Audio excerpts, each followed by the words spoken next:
कोल्हापूर जिल्ह्याच्या विकास प्रकल्पांना आता गती मिळणार आहे। जिल्ह्याच्या पालक सचिव जयश्री भोज यांनी आज जिल्हाधिकारी कार्यालयात विविध प्रकल्पांचा आढावा घेतला। प्रशासकीय कामकाज अधिक लोकाभिमुख आणि पारदर्शक व्हावं, तसंच सर्व प्रकल्प वेळेत पूर्ण व्हावेत असे स्पष्ट निर्देश त्यांनी दिलेत। कोल्हापूर जिल्ह्यातील विविध शासकीय योजना आणि विकास प्रकल्पाच्या प्रगतीचा सविस्तर आढावा घेण्यासाठी जिल्ह्याच्या पालक सचिव तथा पर्यावरण आणि वातावरणीय बदल विभागाच्या सचिव जयश्री भोज यांनी आज जिल्हाधिकारी कार्यालयात बैठक घेतली।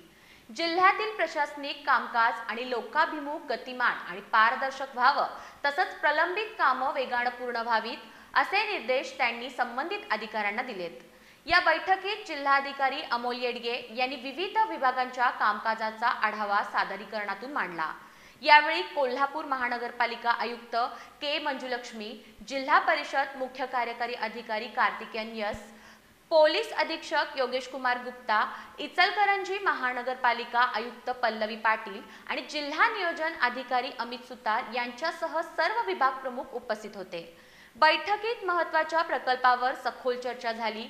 त्यात श्री करवीर निवासिनी अंबाबाई मंदिर परिसर विकास आराखडा, श्री क्षेत्र ज्योतिबा विकास योजना, कोल्हापूर इंटरनॅशनल कन्व्हेन्शन सेंटर, किल्ले पन्हाळा युनेस्को वारसा स्थळ प्रकल्प, IT पार्कसाठी शेंडा पार्क जागा, कोल्हापूर क्रिकेट स्टेडियम, छत्रपती संभाजी महाराज क्रीडा संकुल, पंचगंगा नदी प्रदूषण मुक्ती मोहीम आणि नवीन मध्यवर्ती प्रशासकीय इमारतीचं बांधकाम यांचा समावेश होता। तसंच राजश्री शाहू महाराज वैद्यकीय महाविद्यालयाच्या रुग्णसेवा प्रकल्पापासून ते वाघनख आंतरराष्ट्रीय शस्त्र प्रदर्शनापर्यंत सर्व प्रकल्पांचा प्रगती अहवाल तपासण्यात आला।